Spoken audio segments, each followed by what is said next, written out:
Hey everyone, Mike here. Welcome back to Animal Prime, your trusted front row seat to the planet's most breathtaking corners. If this is your first ride with us, buckle up. If you're part of the herd already, you know the drill.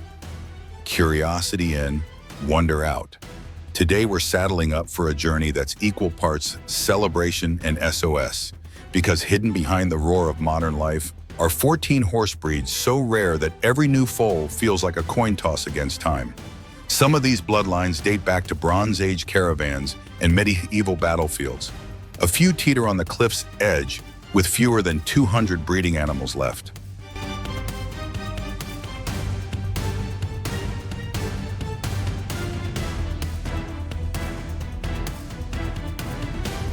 Before we meet our first endangered star, ask yourself this: what does a horse actually borrow from us? Not our roads, not our streaming bandwidth, just a little space, a little grass, and a vote of guardianship. Yet their genetic stories carry chapters of ours. Wars won, crops hauled, frontiers crossed. Lose the breed, and we lose that page forever. Stick around, because at the end of today's ride, we'll reveal a single action anyone, city dweller or rancher, can take this month to tip the odds back in the horse's favor.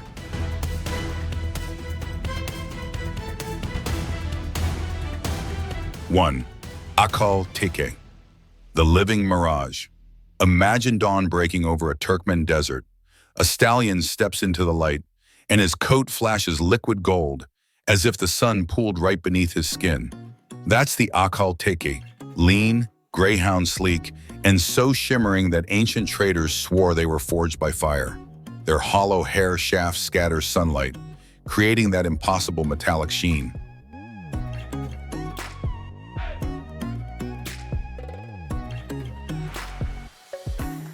Top speed?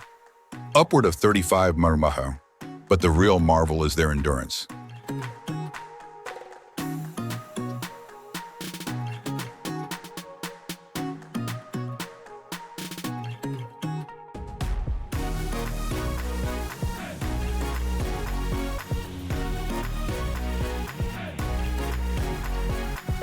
Nomadic tribes once trusted them to trot 40, 50 miles under unforgiving suns, then arrive looking fresher than the riders. Yet numbers glint nowhere near as brightly. After the Soviet era, registries collapsed, and by the late 20th century, estimates plunged below 3,000 worldwide. In some lines, the gene pool is so tight that researchers can trace nearly every stallion back to a single founding sire. Picture a grand library whose shelves keep losing books, one barn fire at a time. That's the genetic erosion the Akhal-Teke now fights. What survives is guarded in scattered oases, small private studs in Turkmenistan, Russia, and a smattering of U.S. enthusiasts who treat every foal like a diplomatic document. But hope has a mane, too. International take festivals showcase these horses under floodlights, turning each stride into a flashbulb memory for thousands of new admirers. When you share a photo of that molten coat, you don't just rack up likes, you help remind the world that this ancient breed is still writing its story.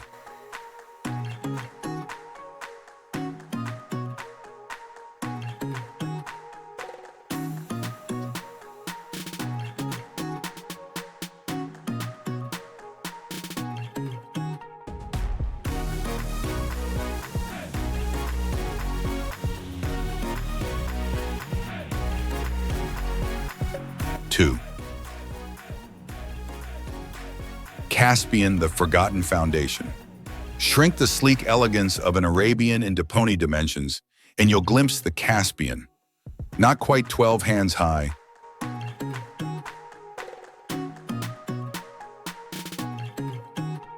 delicate ears curving inward like calligraphy, and a gait so airy you'd think gravity forgot its name.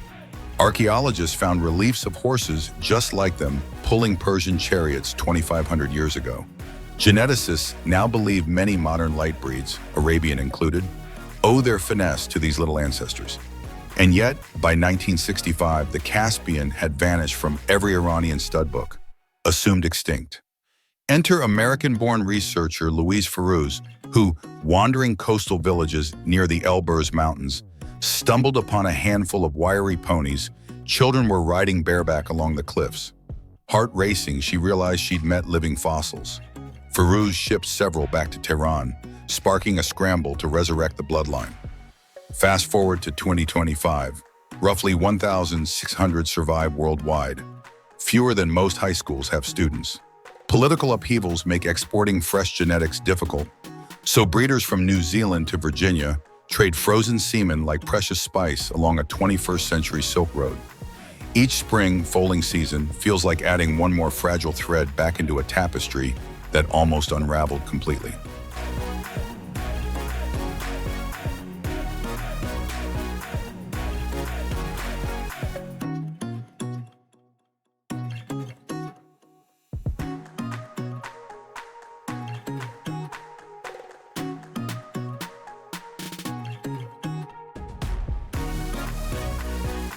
Three, Suffolk Punch.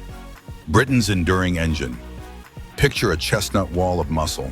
No white markings, no flashy spots, just pure russet power. The Suffolk Punch is Britain's oldest heavy horse, documented since 1504.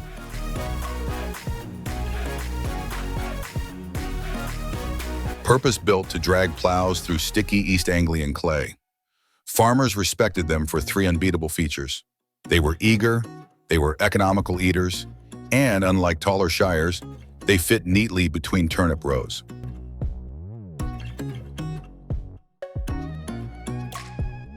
During World War II, they also hauled artillery, proving that draft could spell courage. Then came tractors. By 1966, registrations in the UK hit a record low. 9 mares. Yes, 9. Geneticists call that a bottleneck. Historians call it a near-death experience. Today, careful breed society matchmaking keeps the inbreeding coefficient under control. But we're still talking fewer than 500 breeding animals on Earth.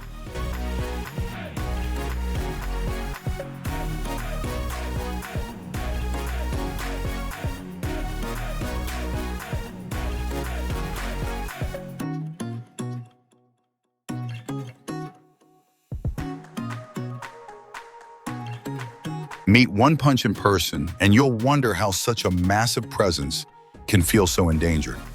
Look into their kind, steady eyes, and you'll read a question back. Will your century remember mine?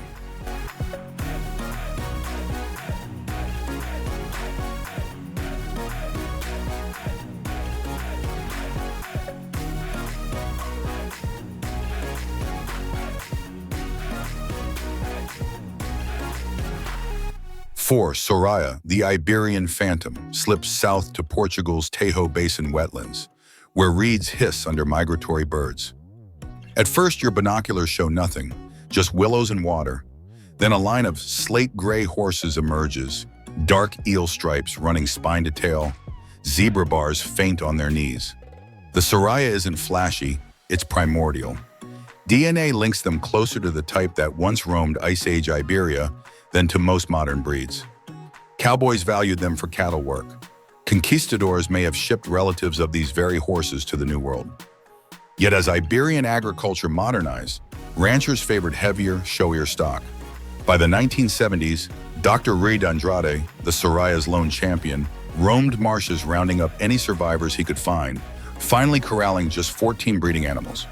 That founder group saved the line, but also locked in scant genetic variety. Today, perhaps 300 Sorraias exist, split between tiny Portuguese herds and a few conservation programs in Germany and the United States.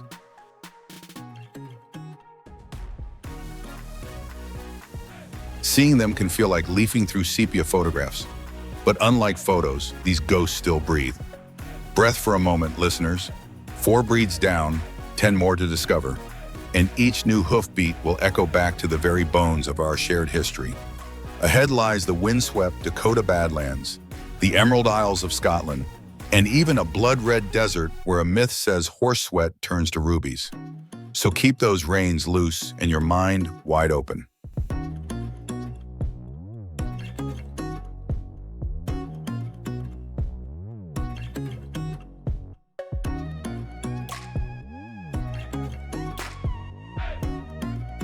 The wind shifts, and suddenly we're loping across the grassy spine of the northern Great Plains.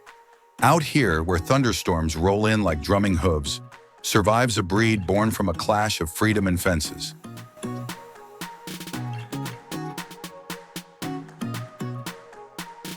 They're called Nokotas, and if Spirit wore a Blue-Roan coat, this would be it.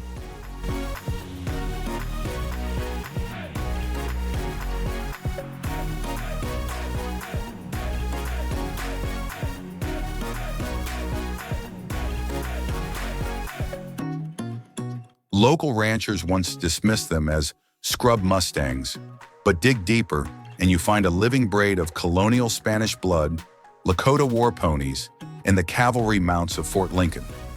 Watch one move and you'll notice a low, cat-like carry to the head, a trot that seems hinged in the middle for tight spins across broken prairie.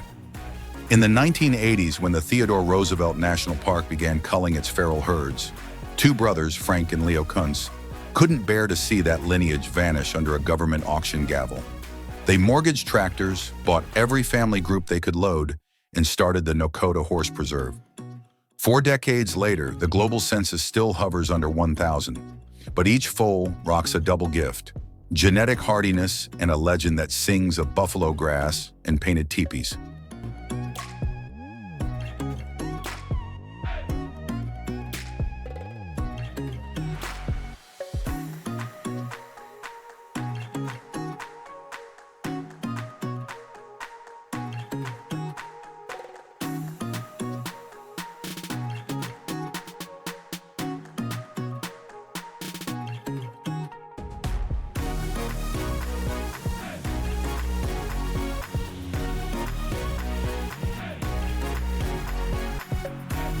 Push east to the brackish marshlands of South Carolina, and the air thickens with salt and pollen. Here, among palmettos and tidal creeks, the little-known marsh tacky tiptoes across mud as if wearing invisible snowshoes. Spanish explorers likely left their ancestors behind 5 centuries ago. Modern tackies stand barely 14 hands, with coyote-smart instincts for heat, humidity, even hurricane escape routes etched into muscle memory. Old Gullah fishermen recall riding them bareback to nets before dawn, trusting those small hooves to find oyster bed footing no tractor could manage.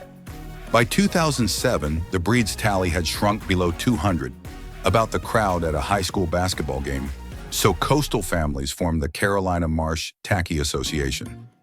Now DNA registries keep clan lines straight.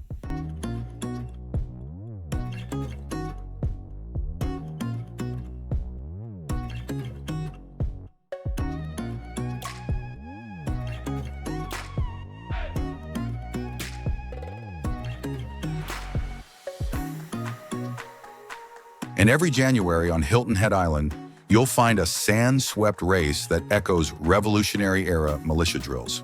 The prize isn't money, it's the gasp from tourists when they realize they're watching living colonial history, not reenactors in costume.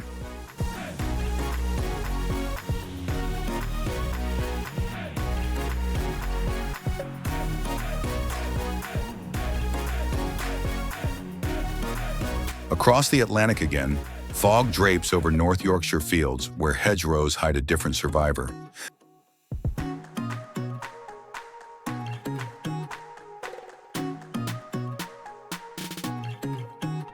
The Cleveland Bay. Picture an equine oak tree, solid bay coat, black legs, nothing flashy.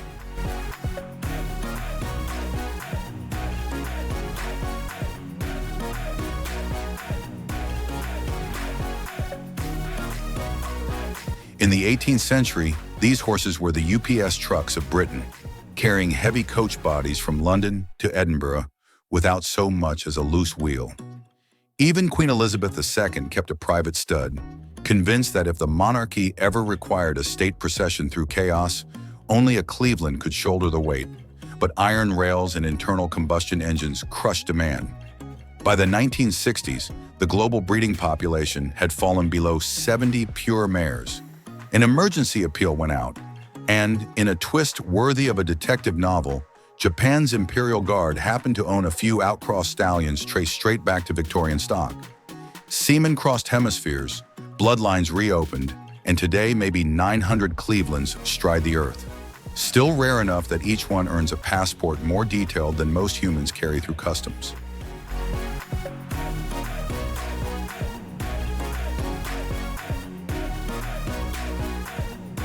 Let's trade England's drizzle for the sun-bleached limestone of Cyprus and Azerbaijan, where another heartbeat flickers.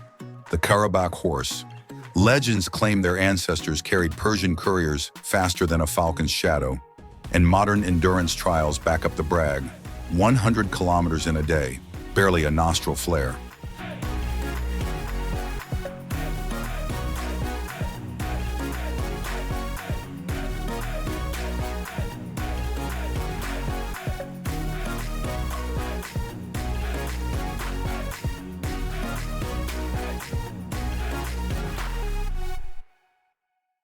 Their coats glow burnished copper, a color locals call the color of a dusk pomegranate.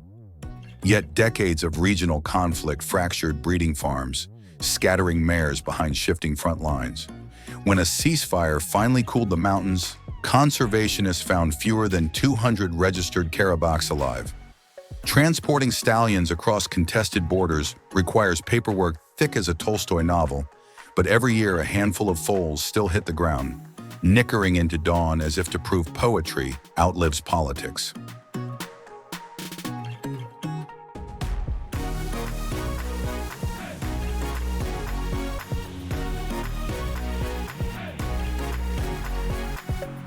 From scorching steppe, we leap to a Greek island no longer than a commuter's drive. Skyros. Picture stone cottages, olive groves, and, weaving between them, ponies scarcely taller than the kitchen counters they peer over. Archaeologists argue that these Skyrian ponies once pulled Athenian chariots,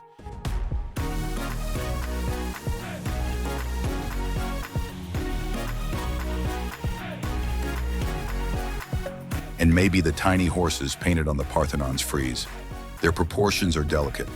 Aristocratic heads, feather-soft eyes, yet they carry twice their own weight of legend.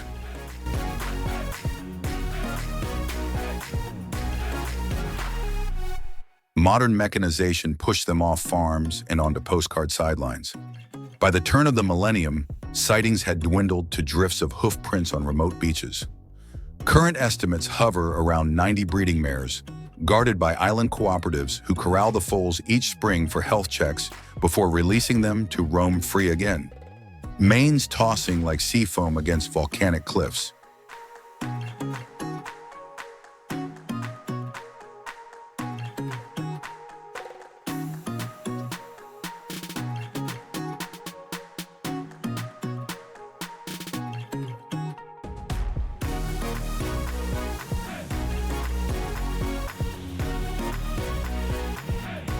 Cross the Atlantic one final time to Canada's windswept rock of Newfoundland, where winter ice can lock harbors silent for months. The Newfoundland pony is built for that silence. Thick double coat, clever beard of whiskers to read snowpack, and the patient temperament of a mount who understood that the day's work decided whether a fishing village ate. In the 1970s, tractor imports and snowmobiles rendered them redundant livestock. Many were shipped to meat markets on the mainland. Some were even crossbred into obscurity. By 1990, only about 100 pure ponies remained. Islanders rallied, passing provincial legislation that legally designates the breed a heritage animal. Today, the number wavers near 500. Meet one, and you sense the North Atlantic itself looking back. Stoic, salt-rimmed, ready to shoulder a sleigh full of firewood without complaint. 7 breeds down in this middle stretch, and already our roadmap looks like constellations on opposite sides of the globe. Yet thread them together and you begin to see the shape of something bigger than rarity. A reminder that biodiversity isn't an abstract chart. It's a chorus of hoofbeats, each rhythm unique, all converging on the same fragile present. Keep your ears tuned. Ahead in our final chapter waits a horse whose coat is rumored to change color with the seasons, another that outran Mongol arrows, and a closing note that hands the reins directly to you. Because every extinction story is really a citizenship test for the human heart. The prairie wind settles, and in its place comes the hush of pine needles shivering against one another.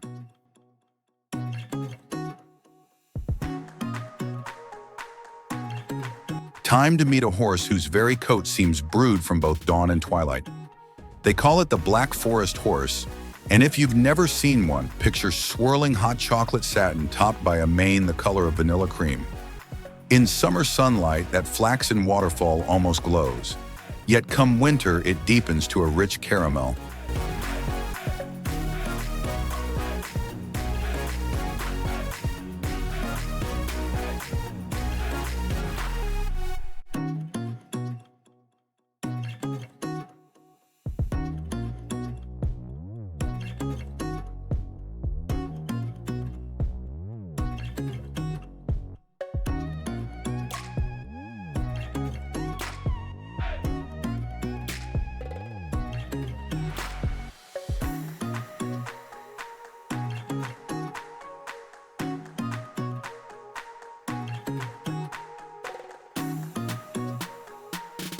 As though the animal were quietly adjusting its wardrobe to match the Black Forest's seasons.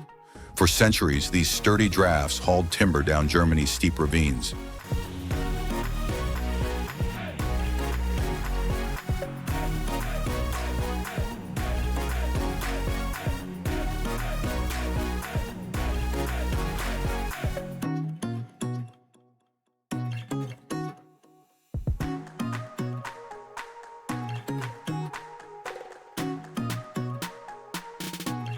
Now barely 1,000 breeding mares remain, and chainsaws outnumber hoofbeats on trails once shaped by their sure-footed power.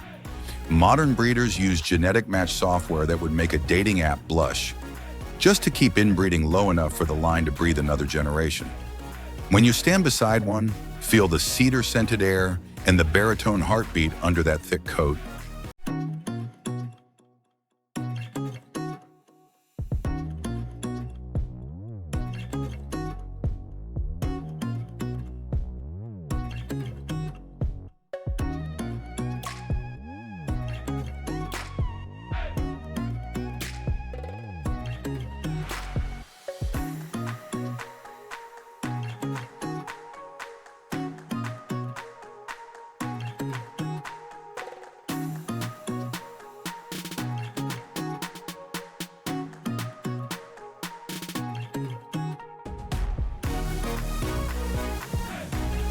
You realize saving them is also about saving a landscape.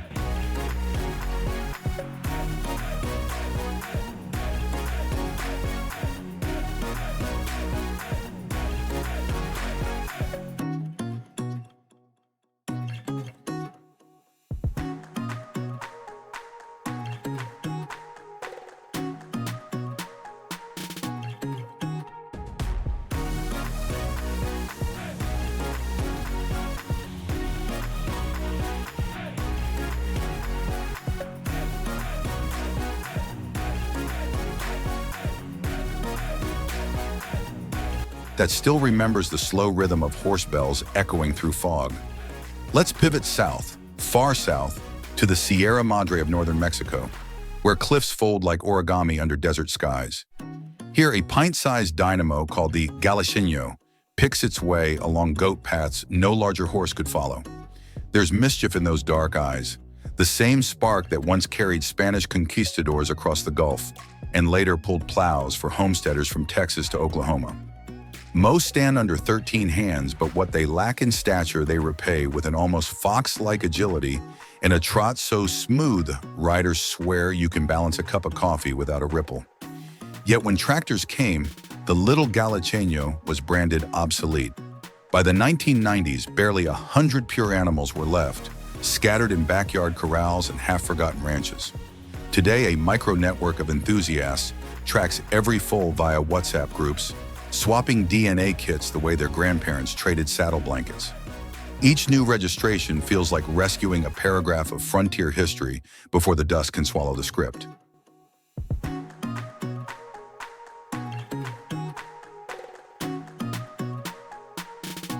From high desert canyons, we sail east to an emerald archipelago, famous for pink sand and turquoise coves. But under the scrub pine of Great Abaco Island, a harsher story took root. The tale of the Abaco Barb.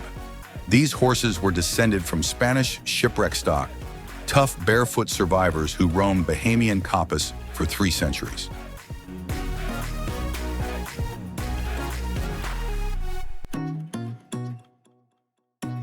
Then land development fenced off freshwater sources, and hurricanes hammered the rest. By 2001.5, the last known mare, a blaze-faced loner nicknamed Nunki, slipped away under a stand of silver palms, leaving the breed officially extinct in the wild. But extinction is not always the last chapter. Stored DNA samples in a single preserved stallion hide in cryogenic vaults. Conservationists now work with cloning laboratories, hoping science can rewind what bulldozers erased. Imagine within the decade, a foal with the stride of the vanished Abaco splashing again through mangrove shallows. Proof that even when we fail at guardianship, we might yet succeed at atonement. Our 14th and final traveler needs no human invention to sound mythic. Simply speaking its name feels like exhaling tundra wind. The Przewalski's horse, the last truly wild horse on Earth. Not a feral cousin, not a domesticated relative gone rogue. Wild, full stop. Stockier than any domestic pony, with a ridge of dorsal stripe dark as stormwood and genetics divergent enough to baffle textbooks.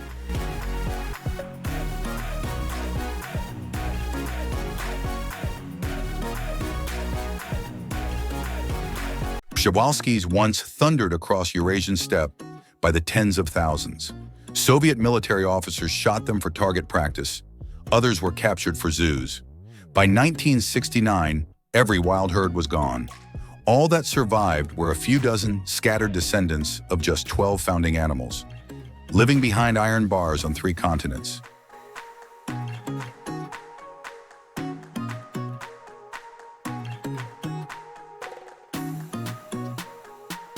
Then came an improbable coalition.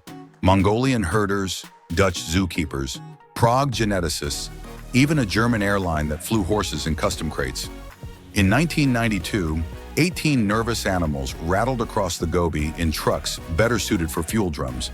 They leapt from ramps onto homeland soil their species hadn't felt in decades and, against all pessimistic forecasts, began to foal. Today, roughly 400 Przewalskis run free in Mongolia and China, still clinging to an endangered label, but also clinging to something rarer, a second chance.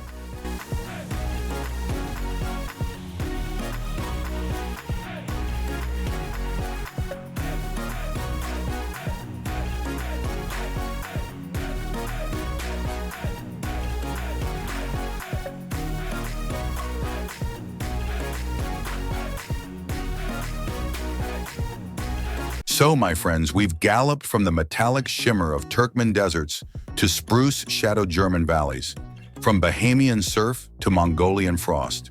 14 breeds, each a different brushstroke on the vast canvas of Equus, yet all sharing the same thin lifeline we hold between thumb and forefinger.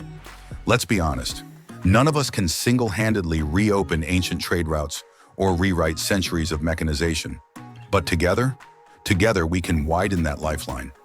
Here's the one action I promised at the start. Pick a breed that stirred you tonight and search its registry. Every legitimate conservation society lists a friends or adopt a horse tier.